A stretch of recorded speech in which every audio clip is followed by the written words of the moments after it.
I worked on over 1,600 different productions, a lot of commercials, infomercials, TV show hosting, and I've worked all over the world. And it has been a beautiful experiment in me really understanding what a true voice is.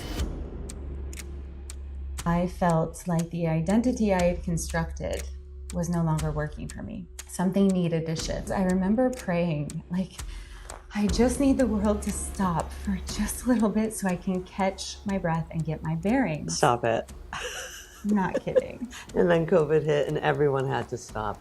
And when it happened, I was like, whoa, that was a lot. You're like, I didn't mean for everyone, I just meant for me. Sorry, world. This project, I hope that you're going to make a movie or something about this, because the correlations that you are telling me and being your friend through it, I am just blown away. It's time to move forward. And yet there's value in this old story because it's part of our transformation. It's part of the gift that we'll eventually discover, uncover, and live into. Oh my goodness, transforming the inner critic to the inner coach. If we could all just do that every day.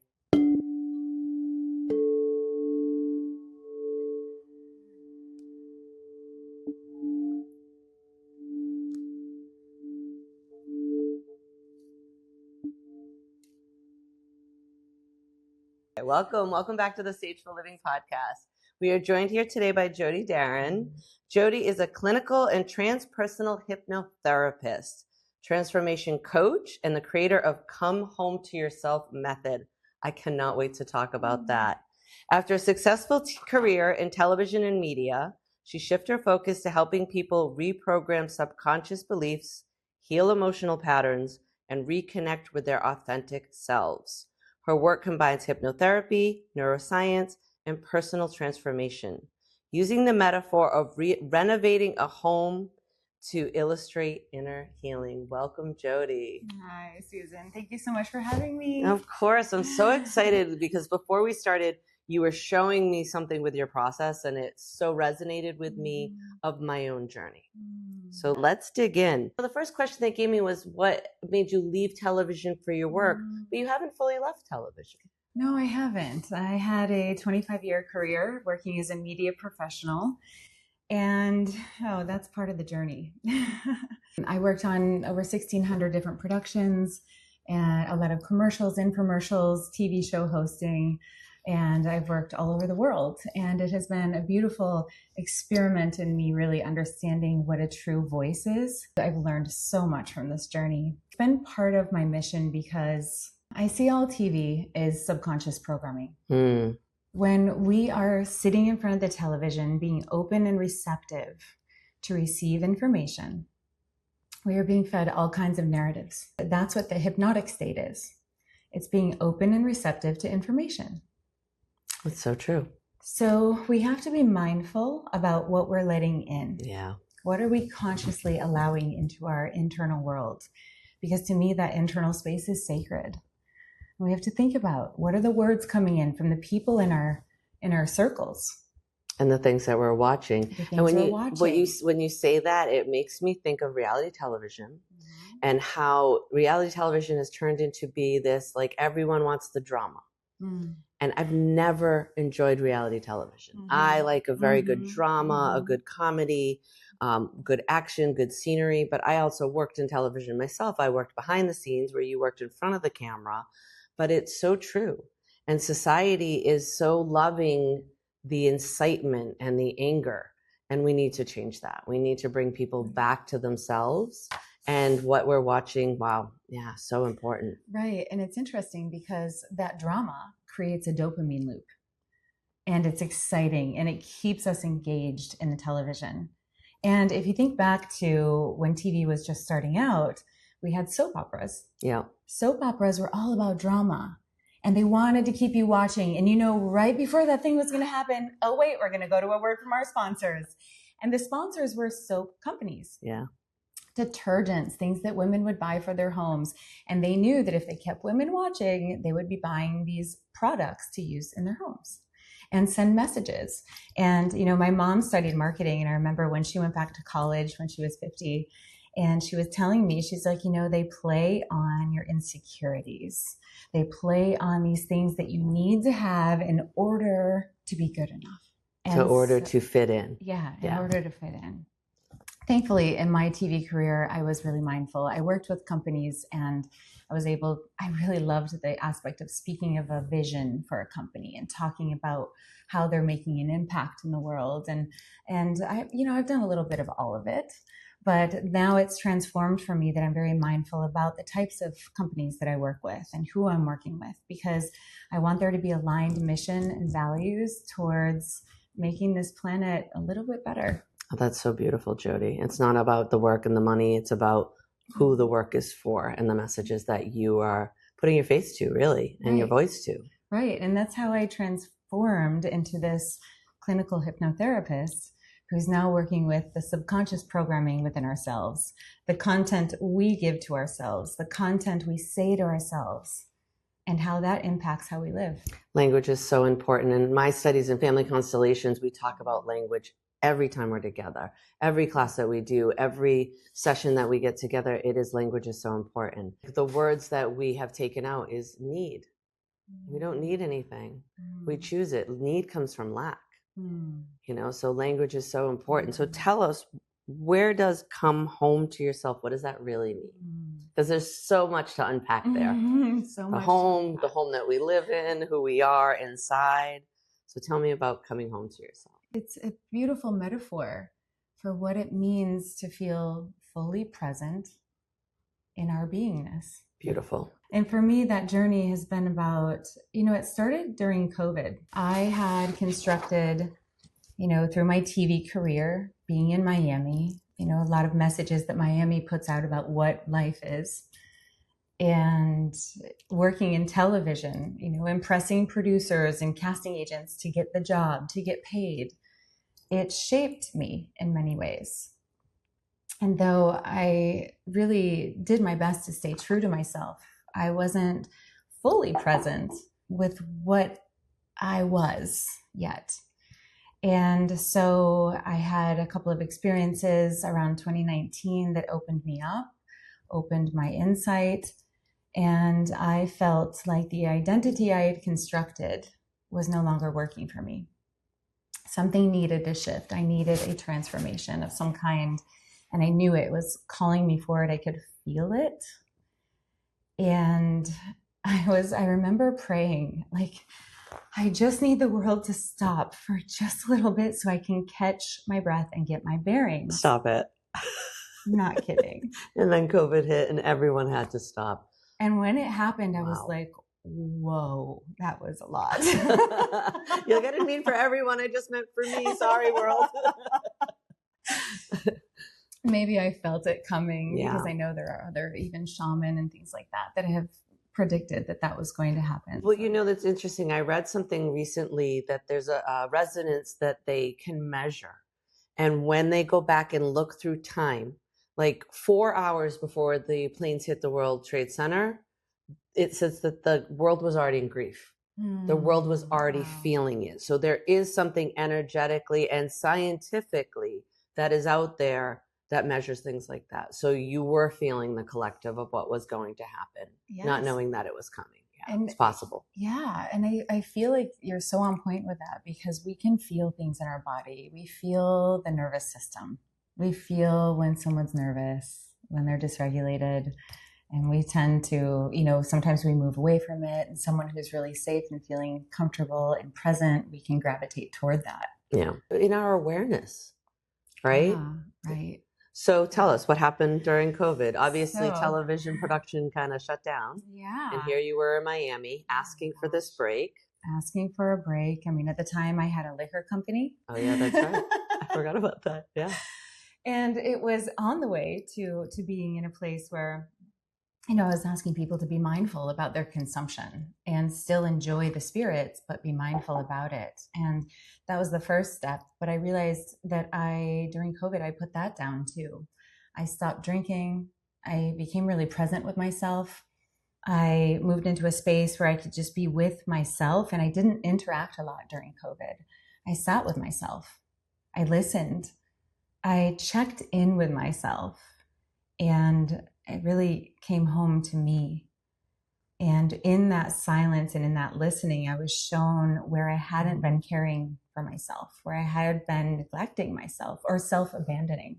And that's when I really started becoming aware of my presence and came home to me. Did you start to study hypnotherapy at that point? Yes. How did you know that was your next step? Because hypnotherapy is, to me, I'm a past life regression facilitator. So it's a form of hypnotherapy, and it's fascinating and beautiful. What is in the subconscious mind? And when you can get a person to that place where they're coming from there and they're seeing what's inside of them that they don't see on the outside, you know? So how did you know that was your next step? Where did that come from? It's interesting. In the space where I was feeling very misaligned, it was 2015, and I was having a lot of anxiety. And I went to a hypnotherapist. And in 2 sessions, she made such an impact for me that I was truly impressed. And it's because hypnotherapy links together the mind, the memories, the identity, the patterns that live in our self, that is the misaligned self, with the body, and then transmutes all of that into this new space, the new identity that we can then move into and solidify and stand with. And so it's a very somatic process that ties everything together. And I felt that shift. And that's what was the catalyst for my transformation, because then there was this whole identity and world that I had built on this old version of me that was no longer working. So when I shifted my frequency, I then had to sustain it long enough in order for the world to rearrange around it. How did you do that? That's a good question. A lot of demolition. Do you find that people have big transformations in only 2 sessions, or do you feel that, in 2 sessions? Yeah, I just recently had a client say it again, and she said, wow, she goes, I cannot believe this. She goes, in 10 years of talk therapy, I have never had a breakthrough this big. Yeah, it's so different than talk therapy. And I've said that recently to someone. Talk therapy doesn't work for you. You don't like to talk to people. Try something like hypnotherapy or past life regression, or something where you are letting go of what you know. Yes, exactly. Yeah. It's letting go of this old story, because if we keep talking about it, guess what? It's going to live there. Yeah. It's time to move forward. And yet there's value in this old story, because it's part of our transformation. It's part of the gift that we'll eventually discover, uncover, and live into. Say that again. Yes.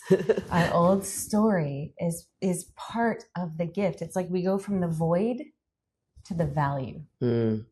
Beautiful.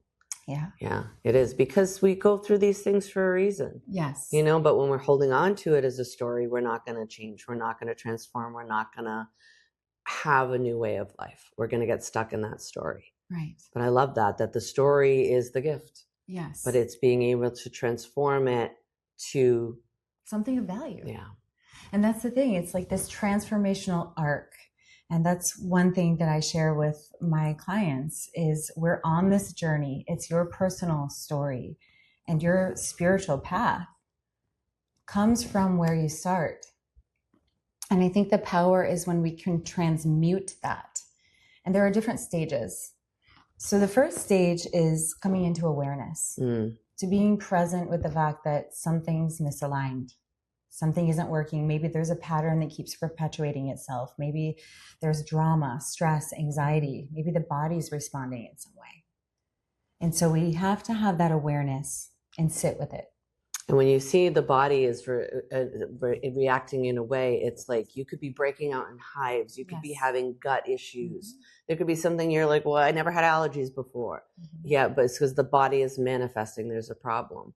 I find that too when people have accidents. It's because the body is telling, look at me.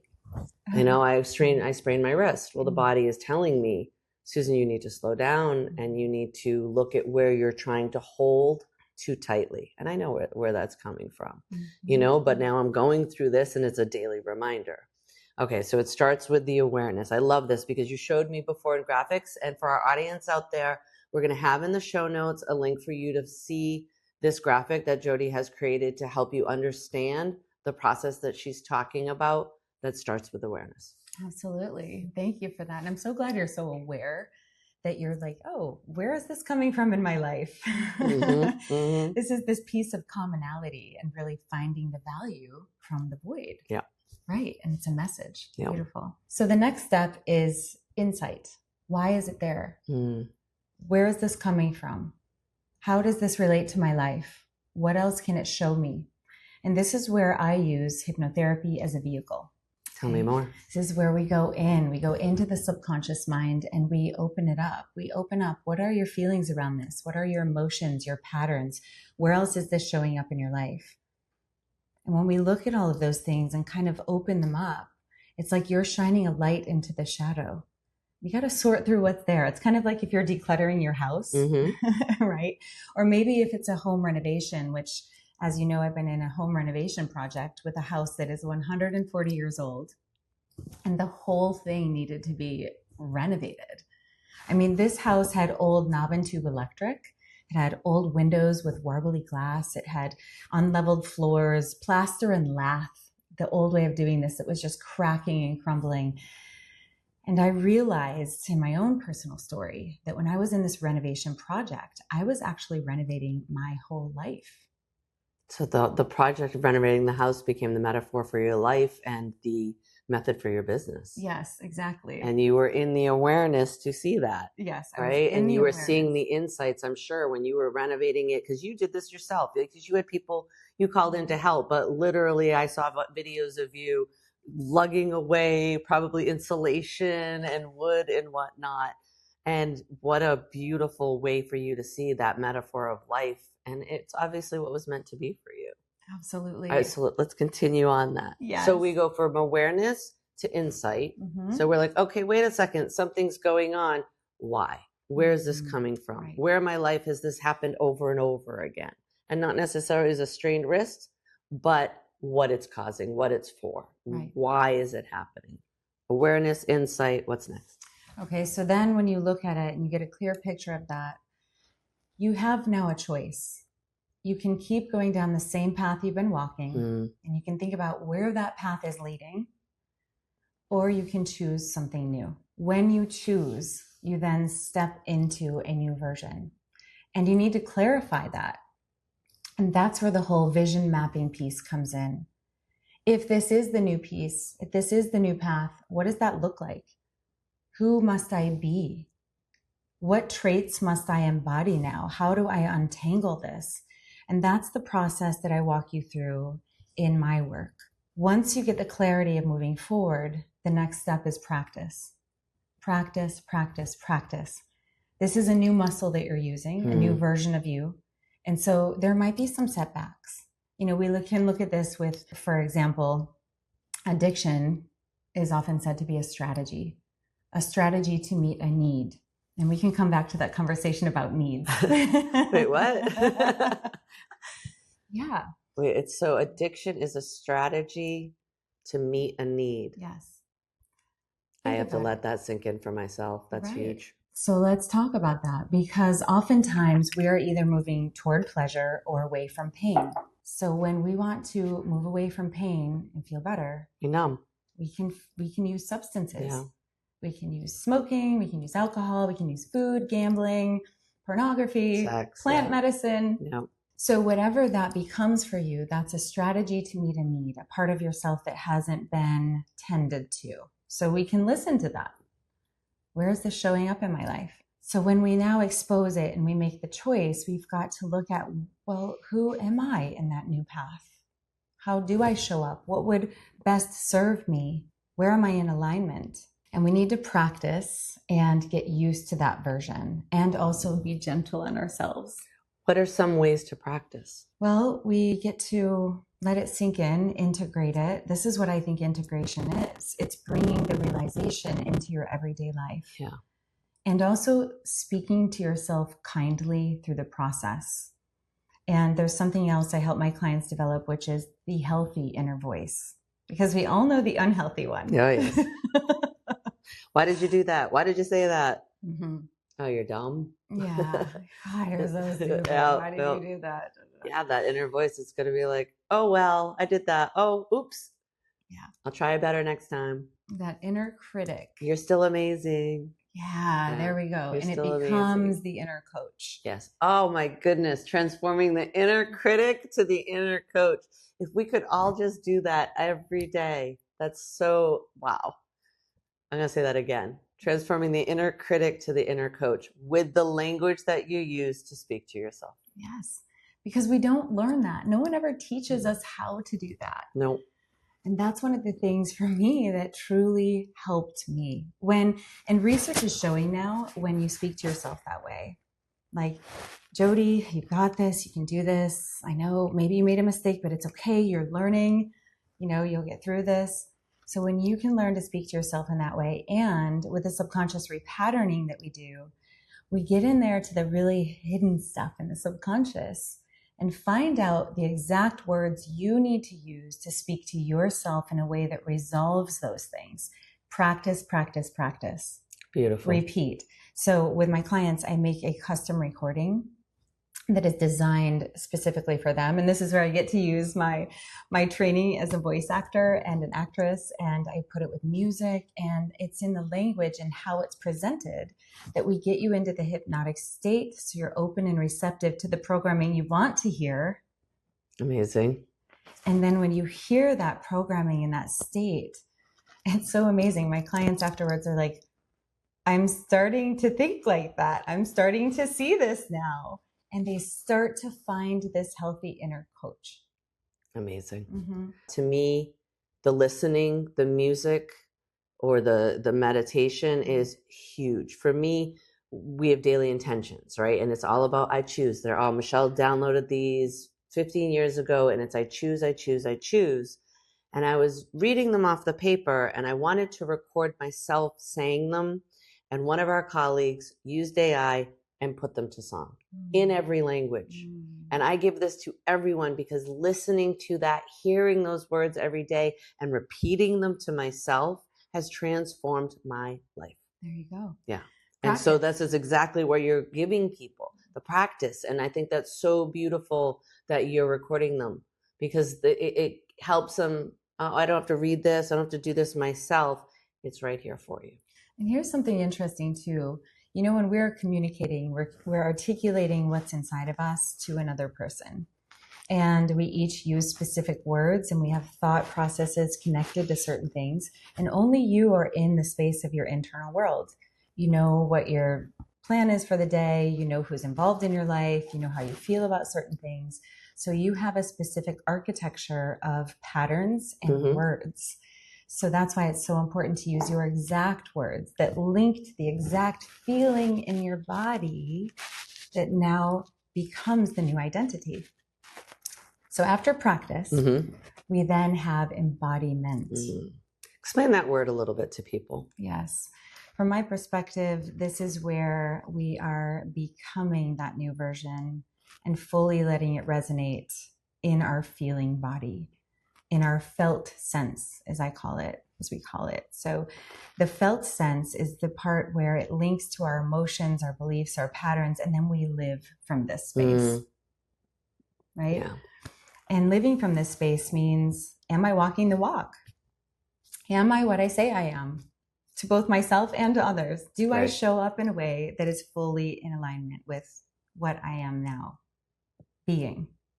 It's like I envision people stepping into a new self. Yeah. Right? As I'm looking at that path that you've just laid out, when that comes to the embodiment, you are a new energy, a new vibration, and you could even look different. And I'm sure a lot of your clients look different, and they look in the mirror and they see a new person. Yeah, it's beautiful. I even remember when I was going through my own transformation, I ran into someone in Miami, and they were talking with me, and they didn't recognize me. And I actually looked the same. I had not cut my hair yet at that time. And then all of a sudden she was like, oh, wait, Jodi? It's like, I already know you. Yeah, I had shifted the vibration, the frequency that you're talking about. And when you feel that change and you sustain it. Now, here's the part. When we embody it, we've got to go through the gap of holding that frequency long enough until everything around us starts to rebuild around that new frequency, because things will shift. There may have been some certain dynamics that could have been based on drama, codependency, need, different structures and people in your life that may have been based on this old version of yourself.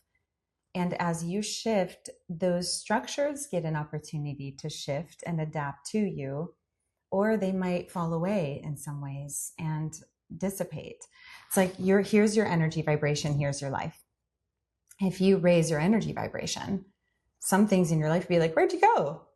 And stay here. I'm going to stay here. They have an opportunity to either rise with you to meet you, and you've got to hold your signal clear here. Or they might be like, oh, you're not here anymore, and they may go away. But then what happens is this new version of you, or this new life comes to meet you where you are. So I like to say, stay at the frequency that is right for you. Embody that, practice it, hold the signal, hold that signal strong, and then know that things will shift. What about the this that's trying to pull them back down? I have to reference one of my greatest spiritual teachers, Burge Smith-Lyons. Okay. And she's a transformational coach. She has these workshops where they're all spiritual games. And she says, how you play games is how you play your life. So they're all very reflective. And she talks about that experience where you're going up and like you're in a crab pot, how they all pull each other back down, your life, all the people that need you to stay there because that's what is comfortable for them. Yep. So crab potting can happen. And that's, again, going back to your choice. What do you need for yourself? What do you choose for yourself? Yes. And it's that choice of not allowing those people to pull you back down, or those circumstances to pull you back down, and to stay above it. And like you said, people's lives change, their careers change, their community changes. So we're not saying this is easy, because change and choice isn't always easy. But if you're living in this place of not happy, not fulfilled, numbing out, what is going to change? Where is life going to take you if you're staying in that place? And I think that's what happens is people hit that I can't take it anymore. And then they're going to come to people like you. They're going to come to people like me because now they're ready for the change. But wouldn't it be beautiful if you did the work before that and you didn't have to hit a rock bottom to then have a transformation? And that's why I do this podcast, because there's so much out there and there's so many people out there to guide you and help you. And like we've said before, no one is here to be your guru. No one here is to be your leader. We're all here to help you and guide you on your path to healing yourself. Yes, coming home to yourself. Coming home to yourself. Love this. Yes, when you are fully on your path in alignment with you, you feel that. So here's another thing to consider when you are transforming and you are maybe in a different vibration from some of the parts of your life and you want to stay there. Consider inviting that part of your life to join you. Okay, you can explain, hey, I'm going through a change and I'm doing some things for myself to elevate my life, and I'd really like you to join me. That way you're not shaming someone for being there because you were once there, right? You're inviting them and calling them to step up into greater purpose. Because at the end of all of this, when we are in that healed space, we get to live into vision, mission, and purpose. Yeah. And that's what the world needs right now. Yeah. Say that again. Vision, mission, and purpose. Yes. Explain that a little bit, because I was doing an interview yesterday and I was talking about this, and I was saying how purpose, sometimes it doesn't mean you're leaving your career to go on this path that this is my purpose and I'm going to make money out of it, but it can open up something in your life to change as a purpose. It doesn't have to be a career purpose. It still becomes a life purpose. So it was vision, mission, and purpose. Right. And so I'd like to know more about that. Tell me more about what you were talking about in that, because that's very interesting to me. So I was just doing a video where I was being interviewed and I was just answering questions. And that's what I was saying, is that sometimes when a lot of things will lead us to our purpose, and a lot of this transformational work leads people to purpose. But purpose doesn't mean I'm going to leave my career and go be a transformational coach myself, but maybe on the side, I'm going to help people. I'm going to bring them into this world, or I'm going to volunteer more, or I'm going to change how I live. And my purpose is I'm going to raise my children differently. Wow. Yes. And that can be so powerful, because just doing that in your own circle, in your own family, you don't have to be Gandhi leading a movement. Exactly. But you live with intention now, because there's a greater reason, a greater intention behind it. Yeah. It gives life more meaning. Love that. That's what I feel, is it gives life more meaning. I feel my life has more meaning. Yes. Yeah. Through all this work. Right. And so one thing I wanted to talk about, because I know you said we don't need things, right? And yet I've also been learning something very deeply from one of my other teachers, Tim Fletcher, who's a trauma-informed expert, really. I think his body of work is definitely something to look into. It is focused on complex trauma. So we have big T, which are the big things that happen in life, whether you're a war veteran or you've been through loss of a loved one or something that can cause a big trauma. Parents' divorce. Right. Yeah. But then there's little T, which are those little things that happened in childhood over and over and over again. And those can also be the most difficult. You mean like my brother playing with me until his friends came over and then I didn't exist? Exactly. Exactly. Oh, I had the same kind of brothers. Just kidding, guys. But it was like, they were 10 and 12 years older than me. So I was this little sister, and they're like, ugh, leave me alone. And what happens in those moments? You feel not good enough. Right. Yeah. We I don't belong. Internalize it. Yeah. 100%. Right. I'm not good enough. We internalize that. And then we grow up. Guess what? Subconscious programming. Yep. That's what people don't realize. Those little things. I used to feel I didn't have big trauma. So who am I to do healing work? I didn't have big trauma. I wasn't molested. I wasn't assaulted. I wasn't abused. But then I realized all the little traumas. And still to this day, I'm still working on things, or I'm still having revelations of things that happened in my childhood. Right. So yeah. So it's those little traumas, and we don't realize this. The body keeps the score. It stays within our system.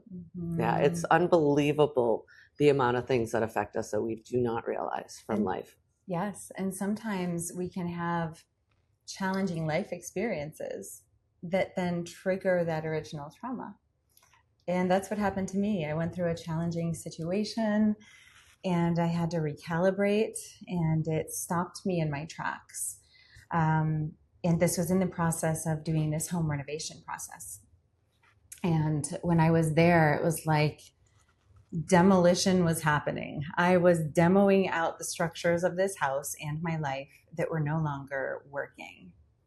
And I took out 6 40-ton construction dumpsters. Oh my goodness. That was in the physical. And you feel like you did that out of your heart and your nervous system too, right? Yeah. You're like, wait a second. A lot of work to do. Wow. But in that process of this old house, I was so clear that this is how our mind works. This is our internal renovation process. These cracks in the foundation are those childhood wounds, where the structure of my walls and my basement were crumbling. And it's, you cannot build a house without a solid foundation. We've got to get those belief structures right. So we've got to step into, building that foundation and creating the healthy inner voice, which is like putting up support columns in the basement, leveling the floors, right? And then I realized too, I had these old windows in this house, like these warbly glass windows. And you said the house was 140 years old, right? Yeah. And it's nostalgic. It kind of looks cool. Some people like that, but they're inefficient. You can't see the world clearly. And think about the perspectives we inherit from our parents, from society, about how life is supposed to be. Yep. The box we're supposed to fit in, and it's a warped perception. Wow. Right? So we replace the windows, and then let's talk about the electrical system, knob and tube electrical systems. What does that mean? It's like this old electrical wiring that's highly flammable and unsafe. And that perfectly relates to our nervous system. And it's so beautiful because as I'm sitting here, I wanted to ask you to talk about the nervous system. So this old electrical wiring. Mm-hmm. This house, this project, I hope that you're going to make a movie or something about this, because the correlations that you are telling me and being your friend through it, I am just blown away that you saw this and that you've been able to pull this together. It's unbelievable. So this old wiring is our nervous system. Right. And just to note on that TV reference, I would love to make a movie. At one point, I felt like I woke up in the movie covered in dust, going, "Oh my God, what is going on? How did I get here? Is this a reality TV show?" Because it felt so. I mean, there is a storyline there, and I reached out to a production company. And if anyone listening wants to do this, it's a good storyline. Okay. She's got good footage. She was really, really great at documenting. I do. And so, yes, the nervous system. So, as you know, our nervous system is where the body keeps the score. It's from that subconscious mind through the vagus nerve into the body. It gets coded in our emotion, and it's linked to our neurolinguistic programming, and it's linked to the memories. So it's all connected. You can't treat one without the other. And every modality, every healing modality kind of comes at it from a different angle. It's like a different tool. And we don't know which tool is going to work best for each person. So I like to say the person on their journey will be able to know and feel the frequency of what they need next, and they'll know who to work with. Beautiful. So replacing that electrical wiring is something that, again, that we do in hypnosis, that we can go into and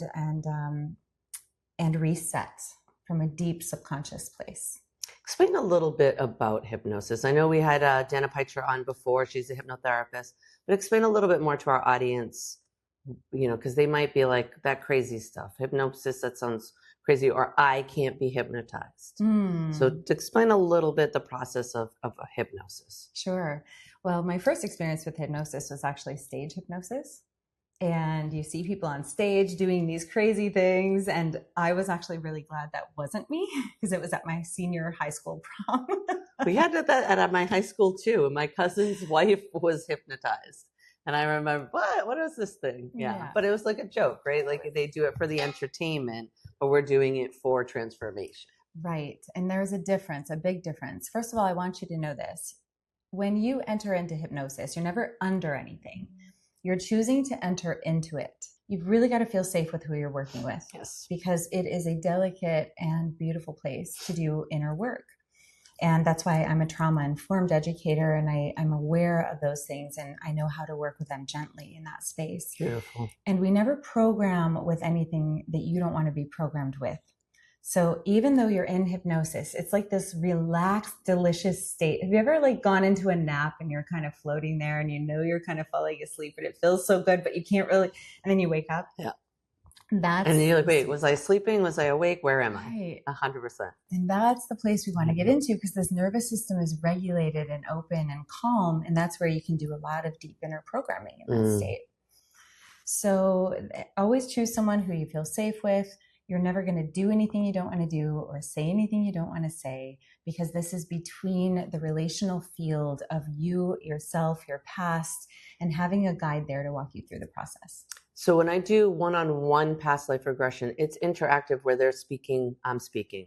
So in hypnosis, it's like that as well, especially in the one-on-one, right? It's a journey together. Exactly.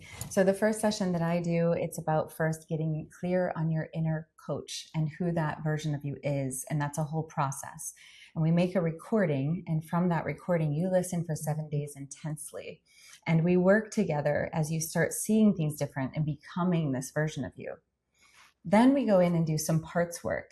And if you're familiar with parts work, like we were talking about with addictions, we all have different parts of ourselves that are operating from different strategies.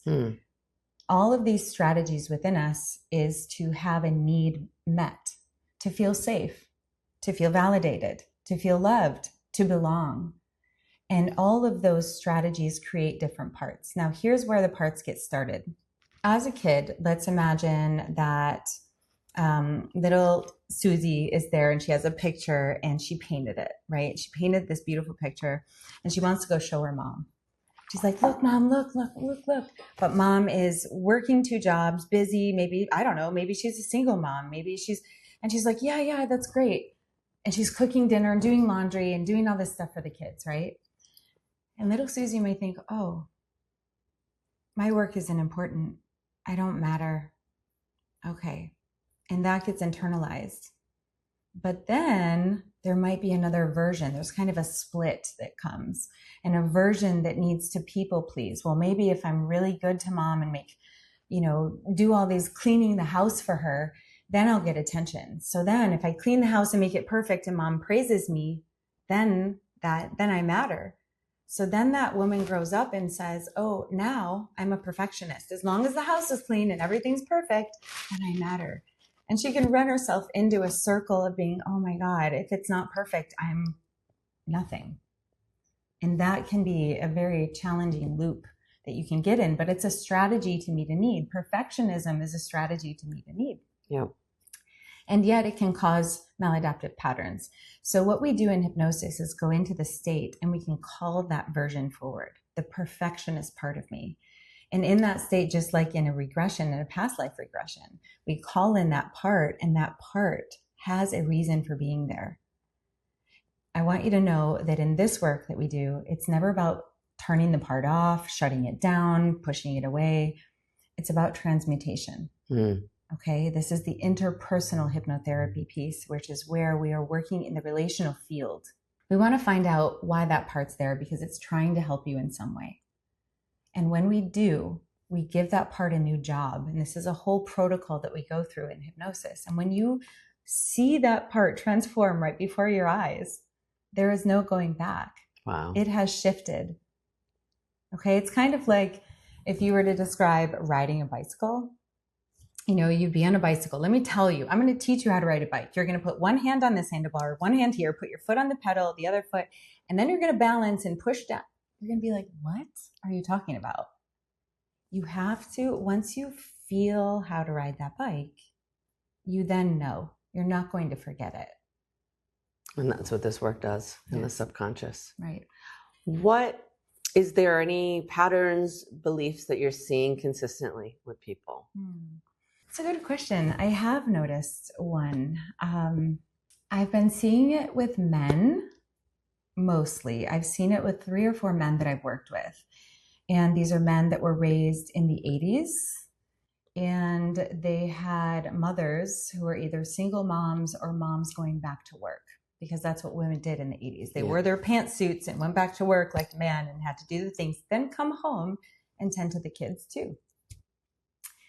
And so I've been seeing a pattern of some of my clients being in that space, watching as a little boy, mom be so stressed, working so hard that they had suppressed their own needs to not be a burden. And that shows up in their life now, in their relationships. Yeah. In their marriages and their girlfriends or whatnot. So sometimes it can just be life circumstances that create these things. It's not necessarily that you had an abusive parent or someone was unsafe. It just might be circumstances. And that's all of this. And people out there that say, oh, I do perfect by my children and I'm never going to harm my children. We are all different souls. You don't know how one little comment sits and sinks in and then affects 30 years later.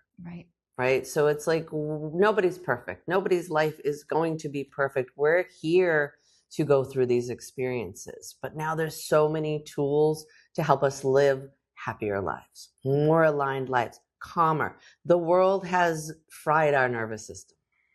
So we need things like this to help us calm our nervous systems, or there's going to be more heart failure and more heart attacks and more stressed out people, more overweight people, people die. We think we're living longer, and our next podcast is all about longevity. But if we don't calm the nervous system and we're just trying to work on the body, it's not going to be successful. You're so right, Susan. The world is dysregulated. Yeah.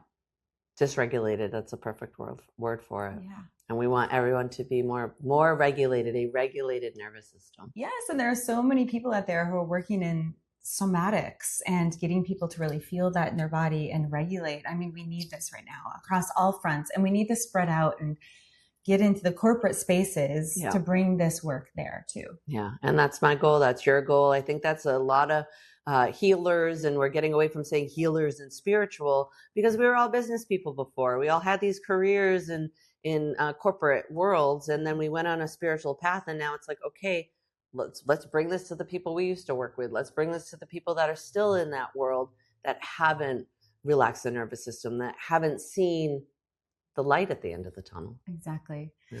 And I'd love to go back to what you were talking about as, our children, like children being impacted by this. And the way I see it is this: we all experience trauma in some way, shape, or form. And one of my other great teachers, if you know me, Dr. John DeMartini from the movie The Secret, studied many years with him. And he says, you can't mess up your kids. They're all going to interpret something as traumatic. That's how the process works. The piece is teaching your children how to overcome and transmute. How do we transmute that shadow into what can be now, into light, into our purpose, our mission, our vision? It's beautiful. And I think that starts with the language and teaching them to talk to themselves in a more positive way, and teaching them to take the inner critic to the inner coach. Exactly. I just love that.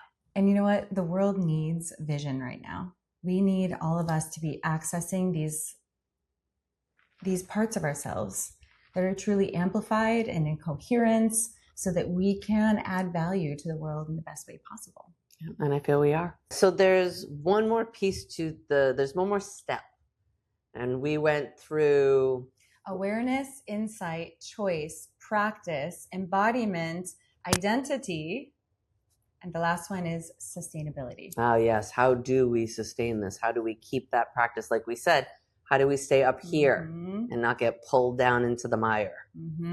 So that happens by tapping into your vision, mission, and purpose, to have that higher calling that is pulling you forward, and keeping that in the forefront in every moment. Another great teacher of mine, Johnny Regan, for many years, we did events about vision and brought people together on that topic. When you surround yourself with people who are also on the path, living their vision, mission, and purpose, and supporting each other through that process, it becomes like a network. And I was meditating on this network, and it's like I see, and if you do plant medicine, sometimes you can feel into that technicolor net that is everything. And I heard the term, the net at work. This is where each one of us gets to hold one of those threads into a big net, and we get to communicate and give and receive from each other. And for those that need support, who might be falling at some point in their life, that net can catch them. Beautiful. Yeah. And if we work together to create that net, that vision, and how we add our unique value into that story, can be the way that we flourish as humanity. And in the home renovation process of replacing all these pieces, even using doors as our boundaries, like everything I'd love to share. And I know we have a little time right now, but the next piece is when your home is livable and you're thriving and sustaining and putting your signal out in the world like a front porch light for the others to find you and come into that signal to do the inner work, to feel at home, to understand that process. We then get to plant our gardens and build our communities and become a sustaining, thriving, and flourishing community. Wow. That's beautiful. And for me, it gives a whole new meaning of putting your light is on. Yes. Right? And what you're attracting when that light is on, because the light puts light onto the dark. And yeah, we're calling in the people. And that is such a great message, this network and this net of connection that is so important. Your community is so important. I say this all the time to people, to find your communities, not just one community. I belong to so many different communities. And I didn't see that until my teacher did a session with a friend of mine. And she said she needs community. And I was thinking about her life and I was like, wow, she's got work and she's got these friends. But I was like, wow, I have my Kundalini community. I have my Miami Made community. Now I have my Skyco community. I have my medicine community. There's so many different networks that I'm a part of. And it's so beautiful to shine light with each other and to support each other. And it's like I can go to one string of that network from here when I need guidance, when I need friendship, when I need to laugh, So it's not saying you need to find one community. It's finding that bridge in those different nets to help. And it's the supporting of each other, not the competition. Yes. That's what we're all here is to raise each other up. Absolutely. And you are a beautiful example of that, Susan. Thank you. Thank you so much for this. And just one thing I'd like to say to everyone is you are the architect. You are the architect of your experience and you get to design it in a way that is perfect for you. Oh, so beautiful. So one last thing, I love to ask people, how do you live a life aligned? What are some of your daily practices? I wake up every day. I spend time in prayer and meditation. I have been doing the artist's way, writing every day, my morning pages, which has opened up so much. Oh, I highly, highly suggest that. It is profound. And it's just free writing, right? It's three pages of just writing. And you might just say, I have nothing to write. I don't know what to write. And then the next thing you know, you're like, oh, I think today I want to do this. And I remember when I was a child, I didn't like to write. And I had to write for this classroom. Like it's just whatever is coming through, let it out. And it brings up memories and it helps you process and staying committed to that. I think the practice is showing up for yourself every day and staying committed because that process of being consistent helps you build trust with yourself. And that is also something that helps you sustain your frequency when you really trust yourself to show up for yourself every day. And I'm a big believer in that because I've been in this work for so long. I now am in this discipline of my daily practice in the morning. And I have seen so much change in my life. Right. Yeah. It takes commitment and to see discipline as love. I love that. It's beautiful. Beautiful. Yeah. Thank you, Susan. Thank you, Jodi. This is so nice.